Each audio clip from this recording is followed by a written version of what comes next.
Postagem oficial, em inglês, a original, vou mostrar a traduzida, né? Perfil oficial da Casa Branca, compartilhando o perfil oficial do Trump na rede dele. Cuba viveu por muitos anos com grandes quantidades de petróleo e dinheiro da Venezuela. Em troca, Cuba forneceu serviços de segurança para os 2 últimos ditadores venezuelanos, mas não mais. A maioria desses cubanos morreu no ataque dos Estados Unidos da semana passada e a Venezuela não precisa mais de proteção contra os bandidos e extorsionários que os mantiveram reféns por tantos anos. A Venezuela agora tem os Estados Unidos da América, o exército mais poderoso do mundo de longe, para protegê-los e nós os protegeremos. Não haverá mais petróleo nem dinheiro indo para Cuba, zero. Sugiro fortemente que façam um acordo antes que seja tarde demais. Obrigado pela atenção a este assunto. Presidente DJT. Donald, não sei qual, o J não lembro que é, Trump. Não sei qual é o J do Trump, do que é. Aí.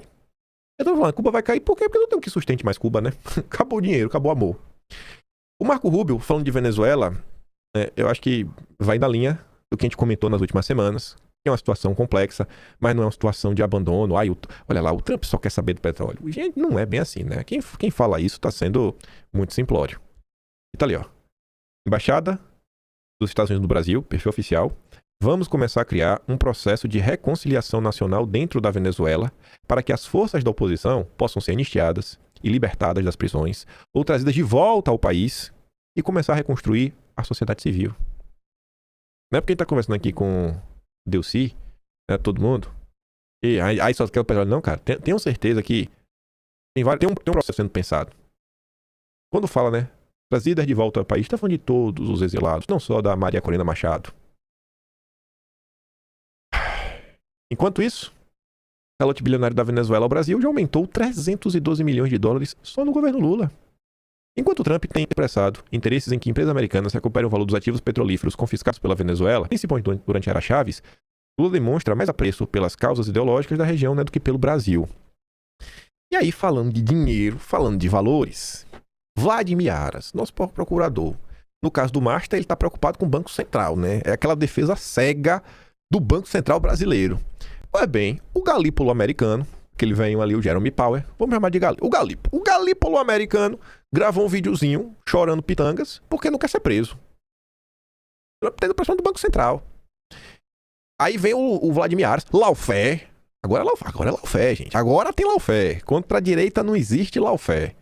Em vídeo, o presidente do Banco Central americano diz que o Departamento de Justiça o intimou a comparecer perante um grande júri, ameaçando com acusação criminal relacionada ao seu depoimento à Comissão de Assuntos Bancários do Senado em junho de 2025. Mas o motivo da intimação seria outro, a definição da taxa de juros, que também é um crime. É o crime de usura. Aí, o Henrique Stetter do Market Makers, liberal. É esse daqui, qual a preocupação? Qual a preocupação? Olha lá, ó. As minhas ações estão caindo. As minhas ações estão caindo, meu Deus, meu dinheiro! E a independência do Banco Central americano acabou? Eita! Será que o Fed, criado aí pela tropinha dos Rockefeller, para sequestrar os Estados Unidos lá atrás, será que finalmente os Estados Unidos voltarão a ser soberanos? Tá ali, né? O DOJ abre investigação criminal contra Jeremy Powell. Aí vamos olhar o que saiu na imprensa, né?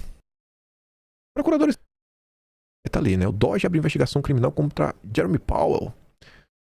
Aí vamos olhar o que saiu na imprensa, né? Procuradores federais dos Estados Unidos abrem investigação criminal contra o presidente do Fed. Enfim, eles abrem investigação sobre a reforma à sede do Banco Central em Washington. O inquérito conduzido pelo escritório da Procuradoria dos Estados Unidos, no Distrito de Colômbia, apura se o Galípolo americano mentiu ao Congresso sobre as renovações.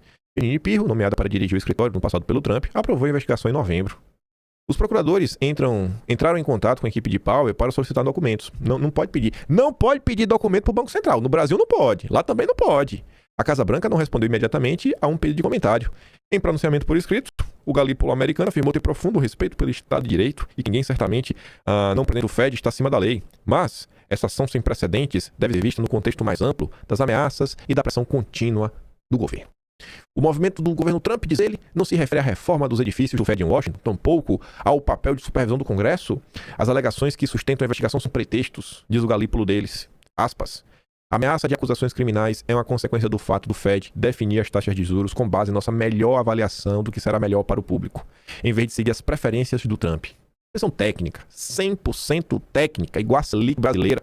A questão central é se o Fed conseguirá continuar a definir as taxas de juros com base em evidências e nas condições econômicas. Ou se ao invés disso, a política monetária será gerida por pressão política e intimidação. Eu sou a favor que a política monetária seja vista por questões políticas como um todo. Um governo soberano deve ser capaz de lidar da política macroeconômica e da política monetária. Só faltou falar que é evidência científica. Só chamar o Átila, né? E o... ficou o nome daquele cara lá, que devia ser preso lá nos Estados Unidos? Fauci. Trump tem repetidamente pedido pela renúncia de Powell. Em novembro do ano passado, disse até que adoraria demitir o presidente do Fed, por não reduzir a taxa de juros mais rapidamente. Uma notícia de dias atrás, só pra você entender que são os mesmos problemas que a gente enfrenta no Brasil e que enquanto a direita brasileira não der o próximo passo, seguirá refém da Faria Lima. Investidores mostram preocupação com o favoritismo de Hassett para presidir o Fed. Quem é Hassett? É o indicado do Trump. Ai, meu Deus, eles temem que ele corte bruscamente os juros. Ai, meu Deus, os juros, não pode baixar os juros. Ai, meu Deus. É a tropa do rentismo, gente. Tem em qualquer lugar do mundo, isso não é aleatório, sabe? Esse discursinho bobo, ai, a responsabilidade fiscal, ai, as nossas contas públicas, ai, meu Deus, nós estamos aqui pagando 15% de Selic porque o Lula não cuida das contas públicas. Balela, papo furado, né? Se colar, colou. A turma não está disposta a resolver o problema. Eu coloco aqui exatamente para isso, né? Me questiona aí sobre o dogma. Eu quero ver se o Rodrigo Constantino, que acabou de gravar um vídeo falando da importância do Banco Central independente, se ele vai gravar um vídeo criticando o Trump, dando aula de economia do liberalismo clássico do Adam Smith. Ali, ó. Rejeite o globalismo. Abrace o americanismo. O governo Trump, assim, perdeu toda e qualquer paciência desse teatrinho aí dessa direita liberal. E ganha com apoio com Pedro Orbán. E ganha com apoio com Pedro Orbán. O Pedro Orbán realmente está na vanguarda muito antes de ser moda, muito antes do Trump. Tem um discurso do Orbán de 2014 que envelheceu como vinho, ou como uísque, sei que você gosta de beber, envelheceu bem.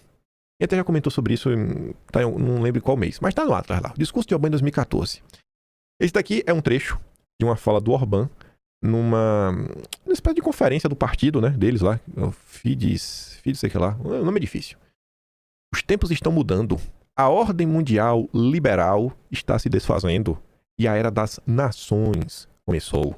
A Hungria se preparou com antecedência, construiu parcerias globais e se manteve firme em sua soberania. Estamos prontos para o que vier.